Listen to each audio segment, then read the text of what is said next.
Saya tadi cek dari Tangerang ke Banyumas itu kurang lebih 380 kilo. Kalau naik motor tanpa stop itu 6 jam 17 menit. Itu kalau nggak stop. Ya. Pak Yeremia memilih naik motor bukan karena dia punya banyak mobil nggak mau pakai Bapak Ibu. Tapi Iya, iya. itu adalah apa yang dia miliki. Seperti tongkat di tangan Musa. Dia pergi 6 jam Bapak Ibu. Dan pergi, selalu pergi. Waktu seseorang ambil tindakan, semua kekurangan lenyap, ketakutan lenyap, halangan lenyap. Waktu seseorang ambil tindakan. Tantangan kita adalah bagaimana kita ambil tindakan untuk melakukan sesuatu. Dan apa yang ditabur oleh Pak Yeremia, firman Tuhan yang menjaminkannya. Tidak pernah sia-sia. Kita saksikan pelayanan Pak Yeremia waktu dia konsisten. Saksikan Bapak Ibu. Apa yang terjadi? Bukan hanya nanti di sorga, dunia akan menyaksikan kedahsyatan akan terjadi. Pertama-tama tentunya di seluruh Indonesia. Tapi akan menjangkau pengaruh ini ke bangsa-bangsa. Tidak ada orang yang melakukan istilahnya itu history maker tanpa harga. Tidak ada Bapak Ibu. Itu tidak mungkin. Waktu Yesus perintahkan, pergi beritakan Injil. Coba cari tahu, ada nggak Tuhan Yesus perintahkan pergi beritakan Injil untuk departemen penginjilan. Tuhan Yesus perintahkan Injil untuk mereka yang punya talenta penginjilan. Tuhan Yesus beritakan Injil untuk mereka yang pintar omong. Ada tidak? Jadi jangan pernah menambahkan firman Tuhan atau mengurangkan. Waktu Yesus perintahkan pergi perintah beritakan Injil itu untuk semua murid. Tetapi apa yang membuat Injil tidak diberitakan? Dan apa tantangan mereka yang beritakan Injil? Saudara akan dihentikan, di stop untuk beritakan Injil oleh penguasa, oleh politikus, oleh teman, bahkan ada gereja yang kehilangan Roh Kudus akan menghentikan saudara. Tapi roh yang ada di kita lebih besar daripada roh yang ada di dalam dunia. Roh yang ada di dalam kita lebih besar dari pribadi-pribadi yang menghentikan kita. Roh yang ada di dalam kita lebih besar dari negara-negara yang menghentikan pemberitaan Injil. Roh yang ada di dalam kita lebih besar dari organisasi-organisasi apapun bentuknya, namanya, dimanapun, kapanpun, yang menghentikan kita. Roh yang di dalam kita lebih besar. Bapak Ibu boleh cek sendiri. Itu ditulis dalam 1 Yohanes pasal 4 ayat 4. Jadi roh yang ada di dalam kita lebih besar. Dan kita adalah manusia komunikasi. Kita manusia yang butuh bicara. Itu tujuannya mulut diciptakan untuk bicara, untuk berkata-kata. Dan berkata-kata ini penting Bapak Ibu, karena Allah menciptakan bumi dengan kata-kata. Dunia akan dimenangkan dengan kata-kata. Kata-kata seperti apa? Kata-kata firman Tuhan, karena iman timbul dari pendengaran, pendengaran akan firman Tuhan. Tanpa saudara dan saya berkata-kata, dunia tidak akan diselamatkan. Dan sekarang kejahatan merajalela. Organisasi-organisasi non-Kristen menguat. Mengapa? Karena Kristen telah dibungkam. Karena Kristen telah ditutup mulutnya dengan berbagai intimidasi, teror. Tapi saya mau beritahu rahasianya bagaimana Bapak Ibu jangan takut. Saya ada cerita beberapa hari lalu, saya bertemu dengan seorang technician karena saya butuh. Saya kenal dia, orang lokal, dan dia beritahu saya, dia kehilangan anak perempuan. Kaget saya.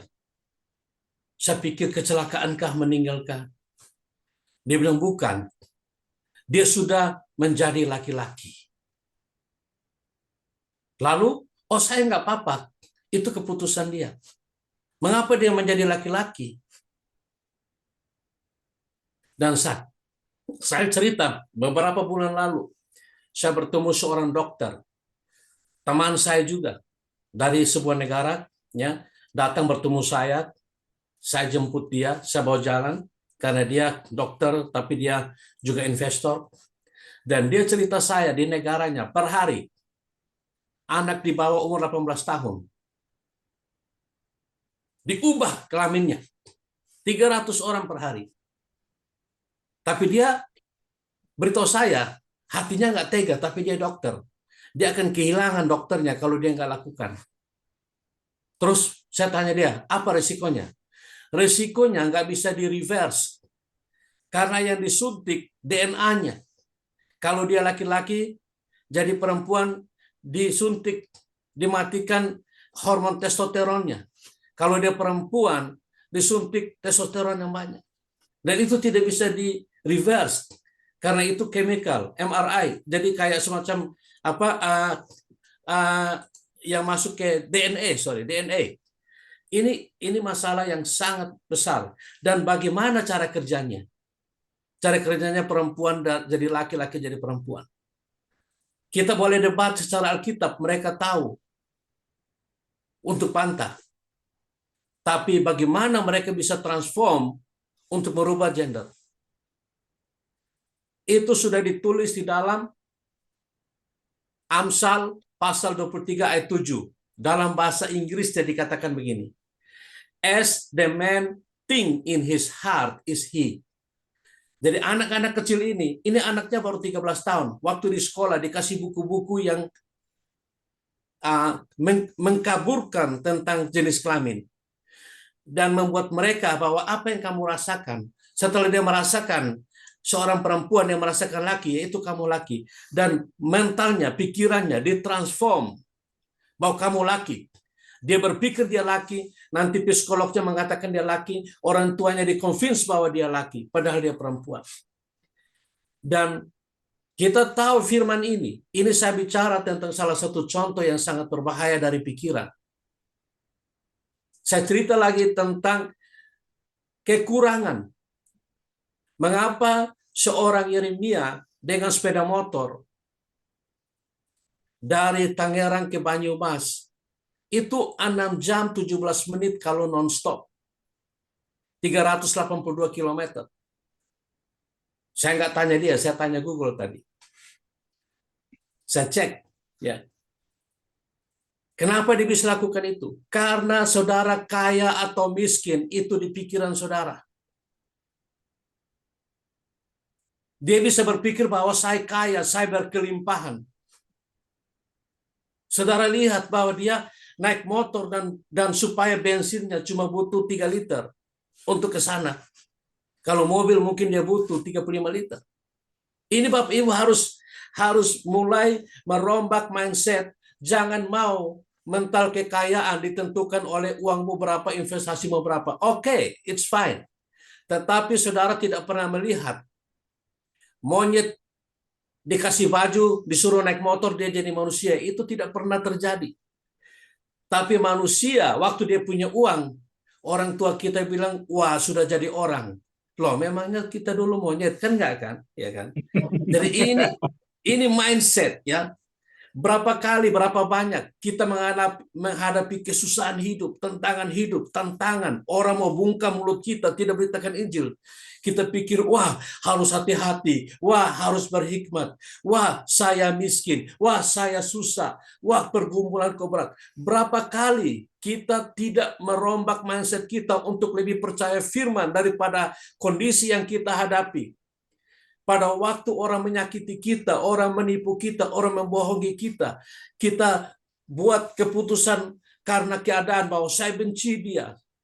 Kenapa kita tidak merombak pikiran kita untuk mengatakan bahwa saya akan memaafkan karena ini firman Tuhan. Saya akan mengampuni musuh-musuhku karena ini firman Tuhan. Kita harus merubah pikiran kita untuk kita dapat merubah dunia. Sebelum kita merubah dunia, kita harus merubah diri kita.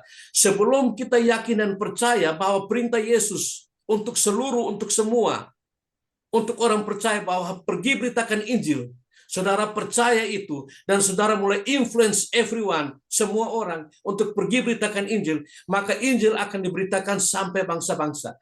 Jangan pernah menambahkan Injil. Kalau Yesus mengatakan pergi beritakan Injil, jangan bikin acara khusus bahwa departemen penginjilan, ini orang talenta penginjilan, panggilan penginjilan, karunia penginjilan. Mana ayatnya? Jangan menambahkan firman Tuhan atau mengurangkan. Terkutuklah kamu. Saudara menambahkan, saudara terkutuk. Makanya tidak heran, banyak hamba Tuhan juga terkutuk. Mereka menambahkan dan mengurangkan. Hidupnya hancur, anaknya hancur, cucu cicitnya hancur. Karena tidak mau taat dan setia pada firman Tuhan. Ini Bapak Ibu, kita harus bangkit. Dunia harus kita menangkan selama kita hidup. Untuk apa kita sudah dikubur, harap anak cucu kita semoga. Tidak mungkin terjadi Bapak Ibu. Kita tidak bisa memberikan perintah kepada anak cucu kita dengan contoh perbuatan. Yesus pun tidak bisa memberikan perintah kepada kita untuk pergi beritakan Injil tanpa dia sendiri memberi contoh.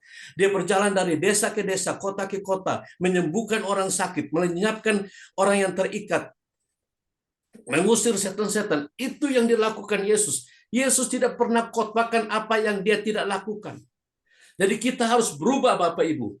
Saudara kalau tidak bangkit hari ini, saudara tidak mungkin bisa bangkit besok. Tidak mungkin. Tidak mungkin Bapak Ibu bisa bangkit besok kalau Bapak Ibu tidak buat keputusan bangkit hari ini. Indonesia harus dimenangkan hari ini selama kita hidup. Apakah saudara tunggu saudara mati baru dimenangkan? Tidak mungkin Bapak Ibu. Bapak Ibu setuju kita harus menangkan Indonesia sekarang juga? Bapak Ibu setuju selama hidup Bapak Ibu mau lakukan terbaik bagi Tuhan Yesus? Bapak Ibu setuju Bapak Ibu mau menjungkir balikkan dunia dengan Injil? Tanggung jawab ada di tanganmu, keputusanmu. Bapak Ibu, saya nubuatkan Yeremia, engkau setia dengan motormu. Tuhan akan melakukan perkara-perkara yang besar lewat sebuah motor, ya, yang mungkin murah, bensin hemat, tapi dunia akan dijungkir balikkan. Harus ada orang yang berani bayar harga, buat keputusan, tidak pernah surrender, tidak pernah menyerah. Apapun tantangan dan kesusahan hidup, tidak pernah membungkam mulut kita untuk memberitakan Injil. Amin, Bapak Ibu. Setuju Bapak Ibu? Bapak Ibu mau bergerak hari ini? Bapak Ibu mau bangkit hari ini? Yesus adalah Tuhan dan Allah. Yesus akan berkuasa di Indonesia. Kebangunan rohani harus terjadi dalam masa hidup kita. Katakan amin. Jika amin, berikan bagi Tuhan. Terima kasih Bapak Ibu. Malam hari ini ada angkatan 68 pelatihan penginjilan. Bapak Ibu boleh segera daftar, ajak teman-teman. Karena caranya untuk supaya kita dipakai Tuhan lebih dahsyat, kita harus mendahsyatkan orang lain. Caranya untuk kita diberkati secara keuangan, kita memperkaya orang lain. Caranya untuk kita dikasihi Tuhan atau dikasihi sesama, kita lebih dulu mengasihi. Lakukan ini Bapak Ibu. Mendahsyatkan orang-orang Kristen. Jadikan mereka hebat. Jadikan mereka luar biasa. Jadi mereka yang tak terkalahkan, tak tertandingi. Mereka pemimpin-pemimpin yang dahsyat. Dan hari Kamis ini ada Teens and Youth. Kita harus bergerak, kita harus bangkit. Karena tanggung jawab ada di tangan saya. Katakan, tanggung jawab Injil ada di tangan saya. Tanggung Amin. jawab Injil ada di tangan saya. Amin. Kita harus ambil tanggung jawab. Bukan tunjuk-tunjuk orang. Kita tidak perlu lagi mengkritik-kritik orang. Tidak perlu. Saudara tidak lakukan, saya lakukan. Dalam nama Yesus. Amin.